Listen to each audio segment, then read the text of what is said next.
Seorang pria biasa dari Malaysia kok bisa sampai setajir melintir itu? Dia mulai pelan-pelan nih mendekati Najib Razak lewat anaknya Riza. Karena waktu itu si Jolo ini tuh mendengar ada rumor kalau pemerintah Malaysia itu lagi nyari vendor buat membangun proyek rekonstruksi raksasa. Yaitu misinya nih mereka mau membangun semacam kota lifestyle dan bisnis gitulah. Biar cetar nggak kalah sama tetangga sebelah Singapura.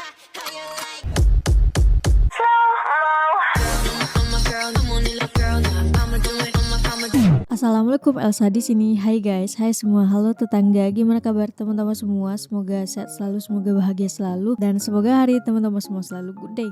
Selamat datang di channel YouTube Arsyiwidyanti Putri. Hari ini kita akan reaction salah satu video dari channel Hero Data Radivan, salah satu konten kreator atau YouTuber storytelling, yang dimana ini menarik untuk kita ketahui sama-sama. Pembahasan ini sebenarnya udah lama banget. Jadi ada satu orang Malaysia yang dicari oleh seluruh dunia guys, sampai presiden pun kena tipu sama sosok orang Malaysia ini. Nanti kita lihat sama-sama bagaimana kasusnya, bagaimana ceritanya, bagaimana kejadiannya juga. Tapi sebelum dimulai video reactionnya, seperti biasa aku mau ngajakin teman-teman semua dulu untuk subscribe channel ini dan aktifkan lonceng notifikasinya supaya tidak ketinggalan update terbaru dari channel ini. Dan bagi teman-teman yang mau request, bisa banget DM di Instagram aku di @arsyiwidyantiputri. Yaudah, tanpa berlama-lama, tanpa membuang masa, jomlah kita mulai video reactionnya. Are you ready? Let's go. Hi everything, thank you udah ngeklik video ini dan selamat datang di Mr. Things. Apa kabar dunia? Sudah gila.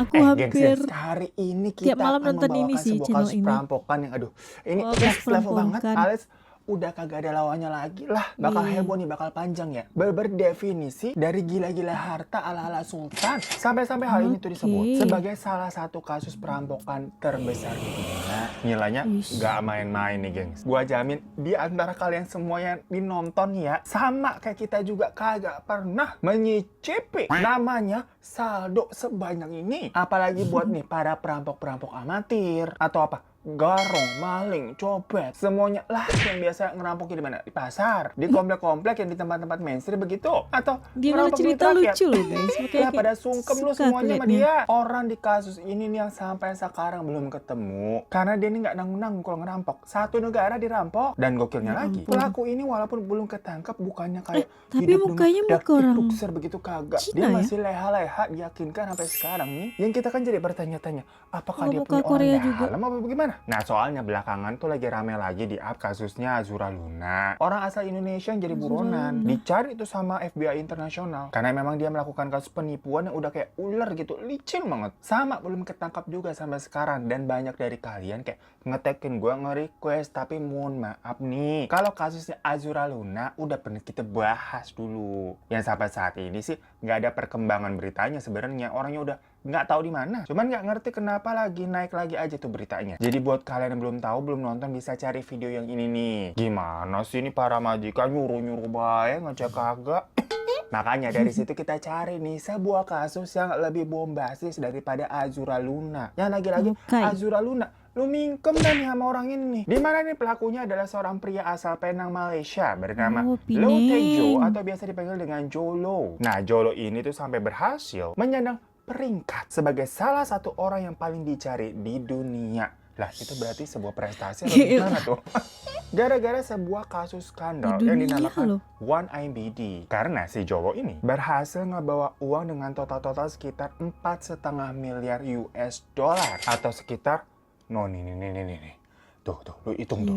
Banyak banget nolnya lah, buset. 68 triliunan tuh berarti ya. Itu nominal duit apa ini KTP? Panjang bener angkanya.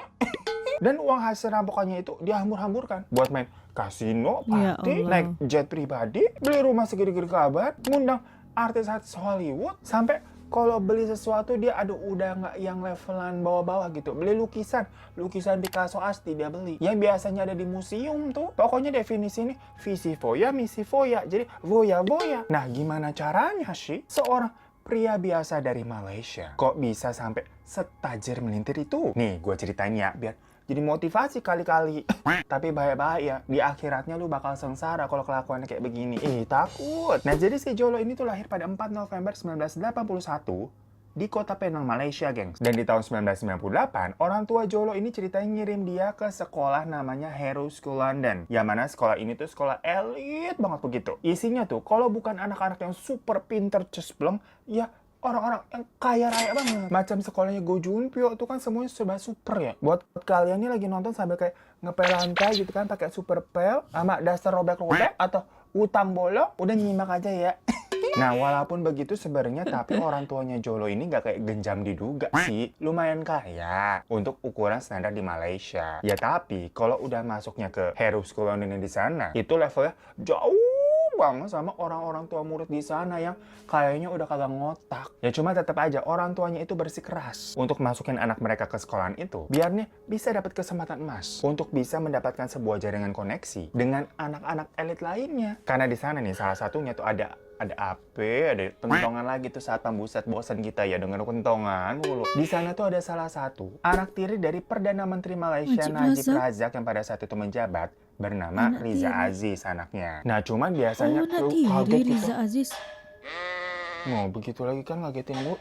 Nah, tadi tuh gue mau ngomong, kalau misalkan ada sebuah obsesi orang tua, biasanya kan itu membebani anaknya ya, sampai ribet mulu kita ngomong. Ya kalau anaknya kagak kuat mental di sekolah itu bagaimana? Makanya dia Iya, bisa kena diterima mental. nih sama tongkrongannya ya. Jolo ini selalu berpura-pura menjadi anak orang super kaya biar selevelan gitu image sama mereka. Pernah nih di suatu hari ngajak temen-temennya, yang bau keringetnya aja gue rasa bau-bau kayak duit baru. Itu dibiayain semua buat liburan ke Malaysia. Dan di Malaysia nih, Jolo itu mengajak mereka untuk party di sebuah yacht mewah. Yang dia ngakunya pastinya, ini yacht punya orang tua gue. Padahal sebenarnya itu ya minjem dari kerabat orang tuanya yang kaya juga di Malaysia. Pokoknya maksudnya dia nih sampai show off segitunya. Flexing, Demi bukan bisa flexing dianggap sih. selevel sama temen-temennya Oh, ya. itu. Nah, setelah lulus dari SMA, Ingin dari Harrow dianggap School London lebih tadi, gitu Jolo sama ini orang. melanjutkan kuliahnya di Wharton University Amerika. Nah, waktu di kampusnya, lebih-lebih si Jolo ini semakin menjadi-jadi tuh membangun image sebagai saya anak sultan. Bahkan waktu itu dia nggak ngelak loh. Sewaktu pernah ada rumor yang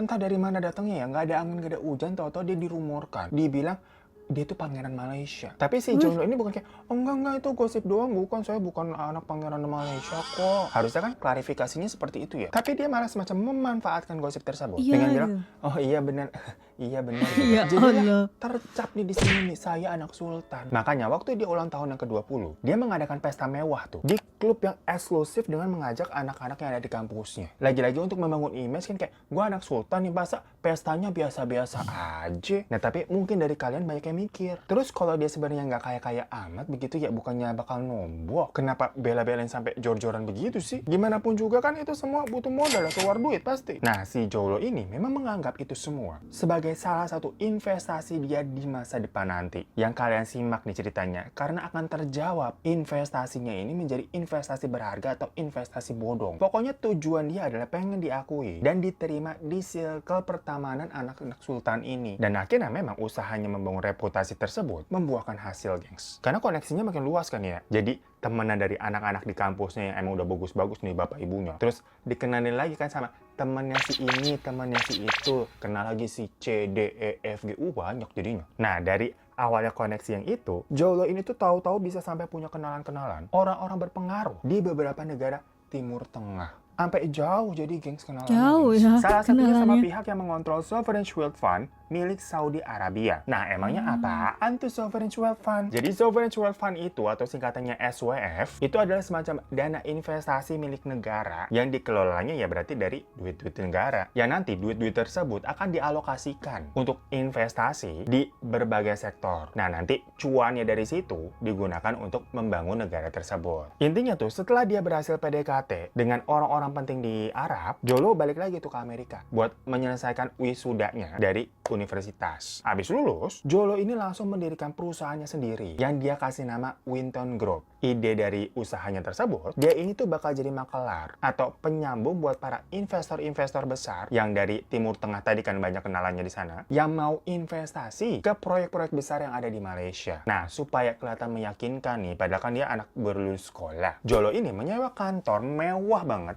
buat perusahaannya dia itu di gedung Petronas, gengs. Nekat Itu loh juga gedung ya. ikonnya Malaysia yang menara kembar. Cuma ya sebenarnya si Jolo tuh nggak punya budget buat nyewa tempat di situ karena ya mahal. Tapi lagi-lagi dia bela-belain buat melakukan pinjaman ke bank hanya untuk menyewa sebuah kantor. Bisa ya Bukan bank buat approve beli dia rumah gitu KPR gitu. untuk Enggak, ini meminjam. nyewa kantor loh. Supaya investornya nanti ini percaya kalau perusahaannya memang bonafit dan prestis meyakinkan gitu kan cenah. Ya kantornya aja di Menara Kembar Petronas tuh terkenal mahal, terkenal pasti tuh perusahaan bagus. Setelah semuanya udah siap nih, mulailah Jolo ini melakukan penipuannya. Nah ingat kan tadi waktu dia sekolah di Hero, si Jolo ini kan akhirnya bisa kenalan sama anak tirinya Najib Razak yang bernama Riza Aziz. Nah pada saat itu, posisi dari Najib Razak itu tuh masih menjadi wakil Perdana Menteri Malaysia. Walaupun statusnya wakil ya, tapi kan pasti kekuasaannya besar. Dari situlah Jolo ini melihat sebuah peluang. Dia mulai pelan-pelan nih mendekati Najib Razak lewat anaknya Riza. Karena waktu itu si Jolo ini tuh mendengar ada rumor kalau pemerintah Malaysia itu lagi nyari vendor buat membangun proyek rekonstruksi raksasa. Yaitu misinya nih mereka mau membangun semacam kota lifestyle dan bisnis gitulah. Biar cetar nggak kalah sama tetangga sebelah Singapura. Ya langsung lah si Jolo ini mengajukan diri buat jadi makelarnya. Dengan menjanjikan dia ini bisa mendapatkan investor-investor besar dari Timur Tengah. Karena kan kenalannya banyak tuh di sana. Sampai akhirnya beneran deal. Masuklah si Jolo ini sebagai makelar. Dimana akhirnya benar dia mengenalkan kenalan investor-investornya ini dari Kuwait. Ya gara-gara berhasil mendapatkan investor besar, popularitas dari Najib Razak itu langsung melejit di mata masyarakat Malaysia. Dan hal itu juga menjadi salah satu alasan kalau Najib Razak ini tuh menang dalam pemilu di tahun 2009. Ya bisa dibilang berarti popularitasnya Najib Razak ini juga terbantu atas bantuan dari Jolo ya. Yang padahal waktu itu umurnya Jolo ini masih 27 tahun, tapi udah semacam menjadi tim sukses milenial. Ya otomatis dari situ Jolo ini makin disayang dan jadi kaki tangannya Najib Razak juga. Orang paling berkuasa saat itu di Malaysia coba. Nah setelah mendapatkan kepercayaan penuh dari Perdana Menteri Malaysia nih, mulailah si Jolo ngebisikin tuh ide-ide syaiton ke kupingnya si Najib Razak. Dimana si Jo ini tuh nyaranin kayak Malaysia ini sepertinya butuh deh ngebangun dana seperti SWF biar kayak negara-negara Arab sana pak. Ya nantinya hasil dari itu tuh bisa menjadi investasi supaya nanti dananya tuh bisa dikelola dan dijadikan investasi ke negara-negara maju biar Malaysia nih bisa tajir tuh kayak negara Arab pokoknya. Kita contek aja tuh caranya. Ya karena dirasa nih penjelasan dari si Jo itu brilian ya dengan konsep nanti hasil cuan itu bisa buat membangun negara Malaysia. Gitu ya, akhirnya dibentuklah perusahaan yang bernama One MBD atau One Malaysia Development Berhad. Dimana harusnya tujuan dari One MBD itu tuh dibentuk untuk membangun negara Malaysia di sektor energi, pariwisata, agrobisnis, dan properti. Pokoknya buat kemajuan negaranya sendiri lah. Tapi Joe ini bilang ke Najib, kalau dia ini minta untuk diberikan akses mengelola dana dari IMBD ini secara penuh. Dimana nanti dananya itu dijanjikan juga buat bisa ngebantu bapak lah, buat kepentingan politik bapak nanti. Ya akhirnya karena ada deal-dealan tersebut, walaupun statusnya waktu itu Najib Razak ini menjabat sebagai posisi chairman di One MBD, pada prakteknya sih, ya dia nyerahin semua kontrolnya tuh kepada si Jolo. Ya tugas sebagai Perdana Menteri kan juga pastinya sibuk banget ya. Dan dalam beberapa bulan, Jolo ini berhasil dapetin investasi miliaran dolar dari koneksi-koneksinya dia tuh di Arab Saudi, yang mana salah satu kliennya adalah perusahaan minyak bernama Petro Saudi. Jadi sebenarnya di awal-awal kerjanya si Jolo ini tuh bener-bener aja ya. Walaupun dengan nyewa kantor sampai minjem duit ke bank segala macam, itu kan semacam membangun brand image aja. Kalau memang niatannya bener, sebenarnya jalan ini bisa lurus. Dimana rencananya One MBD ini akan menginvestasikan semua dana mereka sebesar sekitar 1 miliar dolar untuk proyek perminyakan di Arab Saudi. Karena kan kerjasamanya sama si tadi tuh, Petro Saudi, perusahaan minyak. Ya nanti kalau ada cuan dari investasi tersebut, dananya akan untuk membangun Malaysia. Tapi kenyataannya, Jolo ini hanya menggunakan 300 juta dolar untuk menginvestasikan dana tersebut ke tadi proyek minyak, dan sisanya berarti 700 juta dolar. Itu dia transfer ke sebuah perusahaan namanya Good Star Limited, yang mana rekeningnya itu berada di Bank Swiss. Jolo ini ngakunya Good Star Limited itu adalah anak perusahaan dari Petro Saudi yang akan menjalankan proyek-proyek investasinya. Jadi ya dikira orang-orang dana tersebut pastinya masih untuk proses investasi perminyakan. Padahal dananya untuk pribadi mungkin ya? Adalah perusahaan bodong, alias cuman di atas kertas aja namanya, tapi fisiknya mah kagak ada. Karena memang itu adalah perusahaan buatan si Jolo sendiri. Berarti sama aja nih, si One MBD itu gelontorin dana 700 juta ditransfer ke rekening pribadinya Jolo. Sedangkan yang beneran diinvestasiin itu cuma tadi 300 juta dolar. Ya kedengarannya sebenarnya kayak pencurian yang simple sih ya gengs ya. Macam nilep duit udah dipangkas aja. Kayak gampangnya kasus manajer artis. Si Jolo kan di sini posisinya jadi makelar ya, jadi manajer lah. Ada duit endorsan nih 50 juta. Tapi ditransferin nih ke artisnya, bilang, nih kliennya cuma bayar bisanya 20 juta maunya. Oke. Sisanya 30 juta. Masuk ke rekening. kantong dia sendiri, lebih gede. Cuma masalahnya di sini, semua hal itu udah Jolo rencanain semenjak dari dia sekolah. Karena kan emang dia sengaja nih ngebangun koneksi. Pelan-pelan gitu kan, kenalan sama orang-orang yang berpengaruh. Dari A dibawa ke B, dibawa ke si C gitu kan, sampai kenal banyak. Biar bisa masuk circle ke mega proyek begini. Yang dianggap kayak tadi tuh, dia bilang semuanya memang investasi, kenalan sama orang-orang kaya sampai dia harus jor-joran ngeluarin duit juga. Yang akhirnya kesampaian metik hasil investasinya dia. Tuh, gila kan? Punya visioner yang panjang nih, gimana cara ngeruk uang banyak dari zaman sekolah. Lah kalian boro-boro disuruh mikir rencana ke depan kalian 5 tahun lagi apa begitu. Pasti kayak pelangap-pelangap gitu. Apa ya? Ya nggak Masih usah jauh-jauh abu-abu. lah. Ditanya ntar malam lu mau makan apa lu? Pasti masih bingung kan? Mikir gitu sampai 2 jam, makan apa ya? Nah pokoknya setelah dia nge-transfer 700 juta ke rekening pribadinya atas nama perusahaan bodong ya. Terus mau diapain sih duit sebanyak itu? Ya dipakai buat foya-foya lah, hidup mewah. Yang mana kali ini berarti statusnya dia bukan pura-pura anak sultan lagi. Dia udah jadi the real sultan. Berdefinisi dari fake it till you make it. Macam dapat apa ya tuh, uang kaget di acara Helmi Yahya di RCTI, langsung keblingsatan beli rumah dia. Rumahnya juga rumah mansion di New York tuh kan, kaget tuh. Apa tuh tadi tuh, beli yacht juga buat ngadain party, beli mobil sport. Bahkan dia juga sampai beli hotel di kawasan Beverly Hills, tempatnya artis-artis Hollywood, no? Bukan beli rumah lagi, belinya gedung hotel. Coba macam kayak gampang banget gitu ya, main monopoli kita bisanya beli hotel. Dan yang pasti hampir tiap malam dia pergi tuh ke kasino atau klub-klub mewah buat hambur-hamburin duitnya di situ. Udahlah pergi nih tiap malam ngambur-ngamburin duit ya. Tuh apa aja duitnya kagak habis sampai heran. Pokoknya menurut catatannya aja nih, sejak Oktober 2009 sampai Juni 2010, berarti sekitar 8 bulanan lah ya. Jolo ini nih udah ngabisin sekitar 85 juta dolar buat tadi tuh, semua itu buat foya-foya sama beli ini beli itu. Berarti kalau dirupiahin berapa ya? 85, 1 triliun, 3 miliar 900 jutaan begitu. Lah kagak paham lah, banyak banget kita otaknya ngebul. Nggak pernah ngelihat angka saldo sebanyak itu habisnya ya. Belum pernah saya melihat duit sebanyak ini. Cuman maksudnya, kan tadi nilainya 700 juta dolar. Ini 8 bulan masih habisnya 85 juta. Berarti masih sebanyak tuh. Makanya gue bilang, udah dihambur-hamburin tiap malam masih sisanya nggak habis-habis. Makanya kan dia bingung nih, aduh, duitnya buat diapain lagi ya? Dia undang lah tuh model-model sama selebriti-selebriti ke acara party yang diadain. Udah sini yuk. Jangan sedih. Kira-kira orang tuanya tahu nggak ya itu Itu kelakuan bisa nenek? sampai ratusan ribu dolar alias miliaran loh. Salah satunya dia sampai pernah ngundang Paris Hilton. Karena alasannya dari zaman sekolah emang dia ngefans banget nih sama Paris Hilton nih. Yang sosoknya kan terlahir dari orok, emang udah jadi anak sultan, kagak bakalan miskin sampai mati begitu ya. Taunya kesampaian dia bisa sampai ngundang Paris Hilton pesta bareng berkat kekayaannya sekarang waktu itu. Macam lagi hayal-hayal babu lah jadi kenyataan. Makanya lu yang punya hayalan-hayalan mau ngundang siapa coba? Jennie Blackpink ya? Ya, Lu undang Blackpink. nanti ke acara sunatan ponakan lu. Atau ngundang siapa lagi? Harry Styles. Disuruh dateng lah cepetan. Besok misalkan acara syukuran 7 bulanan anak kalian begitu. Hayal-hayal dulu aja udah kagak apa-apa. Orang ngayal kan gratis. Paling lama-lama jadi gila aja lu.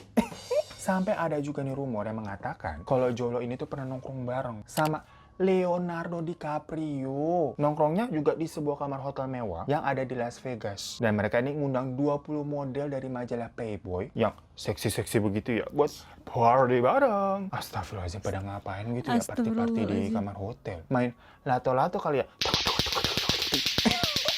Lagi pada ngapain sih mereka? Pintunya pakai ditutup segala. Pokoknya sosok Jolo ini tuh menjelma menjadi the real sultan dan terkenal banget di kalangan selebriti papan atas. Karena dianggap nih orangnya royal banget dan nggak pelit-pelit, bos. Lu mau apa? Wah, gua beri. Waktu Kim Kardashian nikah aja tuh ya, si Jolo nih ngaduin apa coba? Mobil Ferrari putih. Wah, gila. Wih, nah, lu pada nih biasanya kalau ketemu Gila. nikah ngaduinnya apa? Spray atau satu set panci. Ya paling banter juga patungan beli Magicom kan. Itu aja udah syukur. Kipas angin gitu nih, kan. tuh dilihat tuh muka-mukanya tuh. Suka ngasih amplop kosong. Kita jabarin aja dulu ya satu-satu ya. Artisnya siapa aja sih yang pernah kecipratan gitu duit panas si Jolo? Tadi kan ada Paris Hilton, Kim Kardashian sama Leonardo DiCaprio tuh ya. Pernah juga Bradley Cooper, Kanye West, Robert De Niro. Bahkan dia Wih, pernah ngundang artis-artis Psy besar buat ya. nyanyi Opa Gangnam Style secara live langsung waktu si Psy lagi viral-viralnya. didatengin sama dia. Ya tapi kan semua orang-orang itu kagak ngerti ya kalau itu duitnya dari mana. Namanya orang kaya biasanya emang ada-ada aja kelakuannya gitu ya. Buang-buang duit, jadi mereka mikirnya wajar aja udah mau ngundang-ngundang, hayu. Suka ada gila-gilanya. Pernah juga nih, waktu tahun baru. Saking gilanya si Joe ini tahu-tahu pernah ngidam. Pengen ngerasain tahun baru 2 kali. Lah bagaimana Ya caranya? Allah. Tenang aja, selama ada duit, beres semuanya. Bisa bos. Jadi akhirnya dia nih sama teman-temannya, para selebriti itu, naik private jet ke Sydney, Australia. Buat malam tahun baruan tuh di sono tuh. Abis udah jam 12 nih tiup trompet. di beda party-party bener negara. gitu kan. Lalala ye lalala ye. Mereka cabut terbang balik lagi ke Las Vegas, geng. Buat ngerayain tahun baru lagi. Gimana caranya tuh? Karena ternyata memang perbedaan waktu antara Sydney dan Las Vegas itu beda 19 jam. Jadi Sydney duluan nih. Ya karena naiknya private jet langsung wish begitu. Jadi sempet ngerayain tahun baru lagi di Las Vegasnya. Bener ngerayainnya jadi 2 kali. Gimana? Punya banyak uang, enak kan?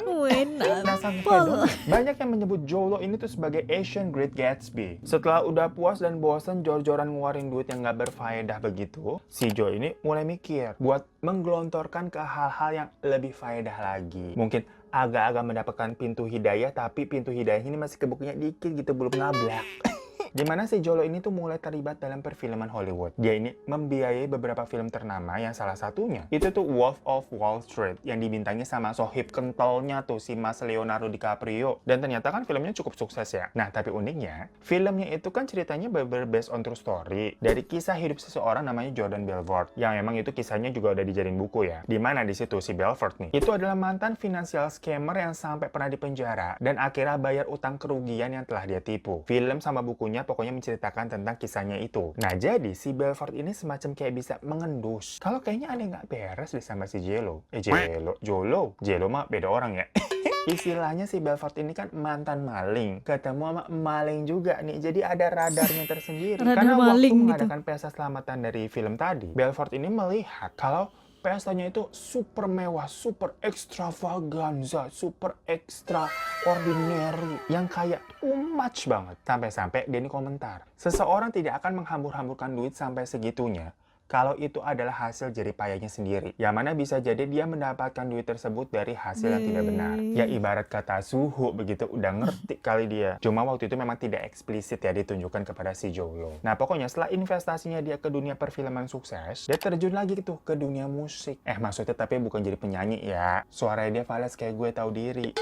Maksudnya dia ini masuk ke dalam jajaran petinggi di label rekaman EMI Music Publishing. EMI begitu, tapi biar gampang EMI aja udah kita ngomong. Ya kalau di sini berarti apa? Macam Naga Suara, Aquarius Musikindo, begitu-gitulah ya. Yang mana artis-artis di bawah naungan EMI ini itu hit. Kayak ada musik-musik royalti tuh dari The Beatles, Queen, Justin Bieber, Katy Perry, Taylor Swift. Wih deh, pokoknya kan mantep-mantep lah ya. Pokoknya Jolo ini tuh tahu-tahu memulai bisnisnya fokus gitu di dunia entertainment. Karena dia nih mungkin sadar kalau sewaktu-waktu penipuannya bisa terbongkar dan mesti balikin tadi tuh $700 juta yang dia ambil, dia udah punya spare-nya nih dengan hasil bisnis yang dia kelola. Jadi ini Cerdik malingnya juga deh. apa ya? Bukan maling yang cuma ngambil duit terus udah begitu. Enggak, dia puter balikin lagi. Jadi lebih kaya lagi, gunung kekayaannya, gengs. Ya mohon maaf nih ya, kalau duit-duit panas begitu, ujung-ujungnya apa ya? Ya nggak bener lah hidupnya. Dimana si Jolo ini kan memang juga udah terbiasa ya, hidup foya-foya dengan uang segitu banyak. Walaupun tadi nilainya $700 juta itu gede banget, dan akhirnya dia bisa mendapatkan income yang gede juga dari dunia entertainment. Tapi gaya hidupnya yang jet setters, itu kan selalu buang duit ya, bukannya ditabung. Jadi tetap aja kayak jor-joran terus hidupnya. Ya sama aja kayak kita yang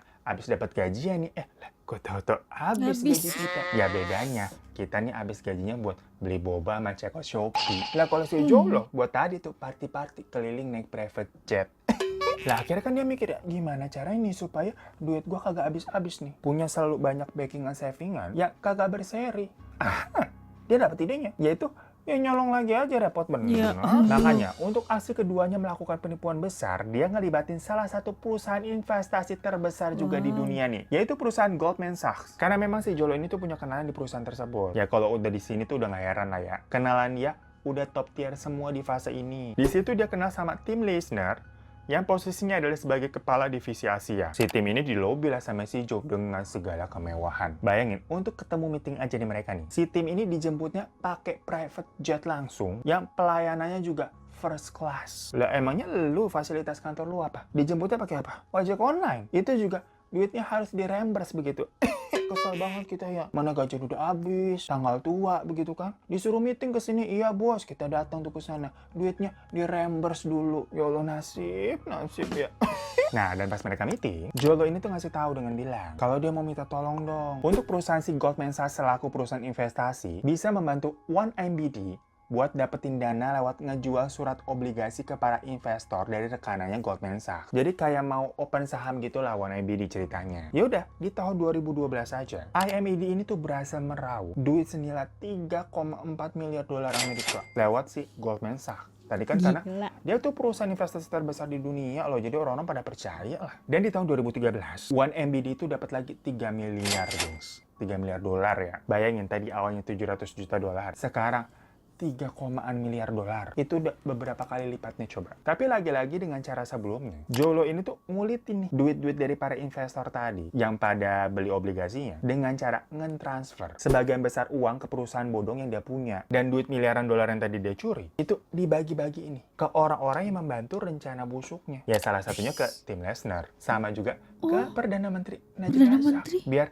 ini Bapak tetap happy. Dan nggak banyak nanya lah soal 1MBD. Karena kan memang proyekan 1MBD ini tuh semacam apa ya? Investasi jangka panjang. Ya ala-ala kayak startup gitu loh, bakar-bakar duit yang di awal-awal juga pasti nggak bakal kelihatan. Untungnya dilihat-lihat kagak ada karena prosesnya emang lama. Ya nggak usah jauh-jauh lah, macam kita naruh saham. Itu kan yang bener kayak buat nanti 5 tahun ke depan gitu minimal. Bukan kayak buat besok udah untung berapa begitu, kagak ada. Kecuali lu mainnya saham gorengan lah. Repot lah kita ngomongin saham lah. Jadi intinya nih awal-awal, duit-duit yang ditilep sama si Joe belum terlalu kelihatan. Apalagi yang megang kuasa untuk ngatur flow-nya. Itu kan emang si Jojo juga. Makanya setelah bertahun-tahun nih udah lewat, tapi loh, kok ini udah lama tetap belum kelihatan. Alias negara Malaysia, kok kayak nggak ada sesuatu yang baru nih, infrastrukturnya dibangun apaan, kagak ada. Nah, rakyat Malaysia mulai mempertanyakan. Mana nih janjinya Pak Najib? Katanya mau majuin Malaysia. Mana tuh duit-duit 1MBD yang katanya miliaran dolar investasi? Pada nagih. Nah, di situ mungkin Perdana Menteri Najib Razak ini yang mengetahui kelakuannya si Jolo. Yang namanya orang ngelola duit segitu banyak. Ya jarang lah yang lempeng-lempeng ya. Manusia disuruh jujur di atas kekuasaan kayak begitu.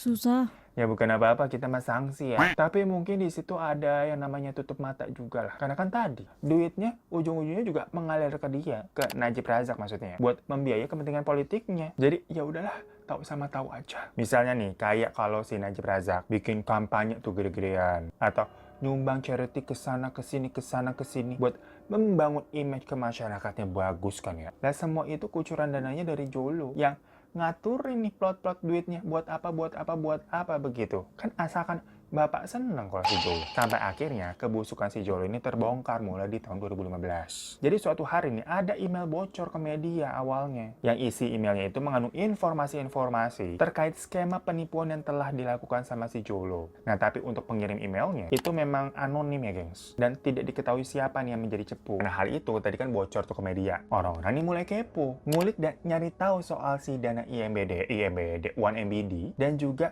ngepoin kehidupannya si Jolo itu seperti apa sih. Dan pas dilihat nih, lah kerjanya party-party mulu tiap hari yang dicurigai ya duitnya dari si dana 1MBD. Rakyat Malaysia langsung harodang pisan, panas. Dari situ muncul tuh demo-demo yang menuntut Jolo sama antek-anteknya ditangkap. Dan Najib Razak juga ikut-ikutan, disuruh turun dari kursi Perdana Menteri Malaysia. Karena dinilai terlibat dengan kasus 1MBD. Karena kan 1MBD gimana pun juga atas nama dia ya chairman-nya. Nah si Jolo nih melihat situasinya begitu ya, ketar-ketir dia. Langsung lari sembunyi. Macam yang kayak kemarin-kemarin tuh, ngapus-ngapusin langsung akun-akun Instagramnya. Karena takut ketahuan pamer harta diciduk sama orang pajak sama KPK.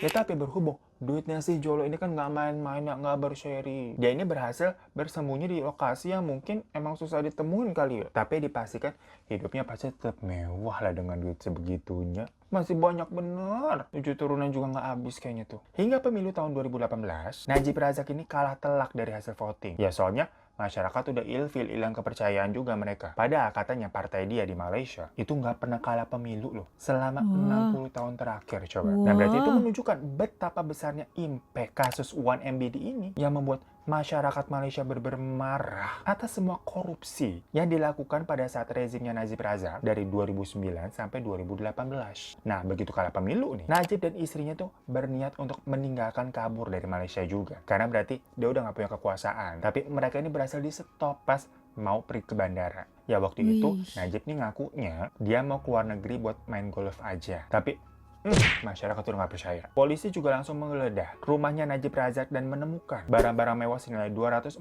juta dolar dalam bentuk perhiasan, tas desainer, mutiara, jam mewah, dan ada uang cash juga sejumlah 28 juta dolar. Nah, lembaga macam kayak KPK tapi yang versi Malaysia sana itu langsung menahan Najib tuh atas tuduhan korupsi. Dan pada tahun 2020, akhirnya Najib Razak Ditangkap, ini divonis hukuman penjara 12 tahun. Gila nggak tuh? Mantan Perdana Menteri loh. Di penjara bisa begitu ya? Nah, tim Lesnar tuh yang tadi jatuhnya berarti dia ikut membantu Jolo, ditangkap juga di tahun 2018. Dan tim juga di situ mengaku atas keterlibatannya. Tapi proses pengadilan untuk tim Lesnar ini lebih alot ya, gengs. Karena sampai sekarang masih berjalan. Waktu itu vonisnya sempat ditunda dan katanya ya akan dijalankan lagi di tahun 2023 ini. Nah, sedangkan Jolo gimana nih? Otak nomor satunya. Ya dia masih hilang kabur tanpa jejak, nggak tahu di mana. Sekarang udah ketemu Bener-bener belum ya kira-kira? udah gone dengan semua uang yang diambil. Ada sih yang bilang rumornya katanya dia tinggal di Cina dan hidup di sebuah villa mewah. Karena waktu itu ada yang pernah melihat katanya Jolo ini tuh datang ke party-party Victoria's Secret yang ada di Shanghai sana. Pokoknya banyak rumor dah yang mengatakan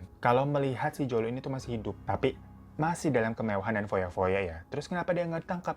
Dia tuh katanya dilindungi sama pemerintah sana. Cuman kan rumor. Ya pokoknya Jolo ini lebih low-key aja lah. Tidak terlalu mengumbar-ngumbar keberadaannya atau party-partinya, dia juga lebih hati-hati. Karena gimana pun juga sampai sekarang statusnya masih buron di Malaysia. Dan FBI internasional juga masih berusaha nyari. Adakah kemungkinan kasus yang dia lakukan itu bisa memberatkannya menjadi naik statusnya menjadi buron internasional? Ya harusnya saya bisa aja sih. Soalnya kan dia berhadapan dengan investasi-investasi dari Arab Saudi itu. Ya sebenarnya apa yang dilakukan sama Jolo? Di awal-awal nih kalau jalannya benar ya, itu pasti bisa membuat Malaysia dengan cita-citanya menjadi seperti Singapura tuh mungkin bisa terlaksana. Ya Mungkin. sebenarnya nggak Malaysia doang sih ya kalau Mungkin kasusnya bisa nggak ada juga sih. korupsi-korupsian. Di negara Konoha sama Wakanda juga kalau korupsinya kagak ada. Lah bisa jadi Betul. keren itu. Ada tukang bakso kan di depan ya? So itu gengs kasus tentang Great Gatsby dari Asia, apalagi kalau bukan Jolo. Jadi kalau kalian pernah nonton tuh kasusnya Azura Luna, nggak ada apa-apanya nominalnya kayak seupilnya Jolo. Tapi ternyata ya orang-orang kaya di luar sana tuh oh begitu ya, nggak semuanya real kaya, ada-ada aja gitu ceritanya. Yang gue pikirin nggak takut apa di akhiratnya tuh pertanggungjawaban itu bagaimana ya, bukannya Iya. ngurus-ngurusin dosa orang lain, cuman kayak kepikiran gitu kalau duit panas sebenarnya hidupnya tenang nggak sih gitu aja pertanyaannya. Ya kan kelihatannya setiap hari foya-foya, beli ini beli itu, seneng gitu kan, happy punya barang-barang mahal, punya kehidupan yang glamour segala macam. Tapi pertanyaan kayak sebenarnya tenang nggak sih? Soalnya gue kayak suka banget tuh sama komentarnya Belfort. Orang tuh nggak akan ngambur-ngamburin duitnya sampai segitunya, sampai lebay kalau itu bukan hasil jeripayanya sendiri. Nah, jadi kan kayak ketampar. Kita ngelihat nih banyak di sosial media yang ngaku-ngaku sultan, yang pamer-pamer harta, nggak sedikit yang ujung-ujungnya terlibat kasus tentang sumber hartanya. Iya, Ternyata investasi kenapa-napa kan, Bro? Ya semoga bodong, makanya kita dan semua lain dapat sebagainya, duitnya judi berkah-berkah online aja gitu. yang halal ya. Nggak usah lah semua serba berlebihan. Karena kan Iya, ya. berlebihan Yang itu pilihan juga katanya nggak baik. bagus. Cukup lah misalkan 1 miliar sebulan lah gitu. Ya udah dicukup-cukupin Amin, lah. ya Allah. Amin. Ya Allah lah mulai ngelunjak kita. Ya udah, Amin, thank you ya semuanya udah nonton ya. Asli ini kasus menarik banget sih, sampai-sampai terlibat juga mantan Perdana Menteri Malaysia ikut terlibat dalam kasus tipu-tipuan ini, korupsi ini gitu guys. Jadi dari video ini kita bisa menarik kesimpulan, sedikit harta yang kita dapatkan, sedikit uang yang kita dapatkan, selagi itu halal pasti kedepannya akan baik. Apabila kita mendapatkan banyak tapi kita mendapatkan itu dari hasil curian kayak korupsi, itu lama-kelamaan juga bangkainya akan tercium. Bukan menarik untuk kita contoh ya, bukan, maksudnya kayak cerdik banget dia gitu. Maksudnya dia mendapatkan uang terus dia tuh bukan menghambur-hamburkan saja, tapi dia juga memutar otak untuk memutar kembali uang hasil curian dia itu loh. Sampai dia bisa beli hotel, beli rumah mewah, ngundang-ngundang artis besar gitu, terus untuk party. Iya Allah, ada-ada aja tingkah Saiton ya. Kira-kira cerita kasus mana lagi yang akan kita bahas, yang akan kita reaction? Teman-teman boleh komen aja di bawah. Kayaknya cukup sekian video reaction kali ini. Bagi teman-teman yang suka sama video ini, jangan lupa untuk like, komen, dan subscribe. Dan kita ketemu di next video. Bye-bye. Assalamualaikum.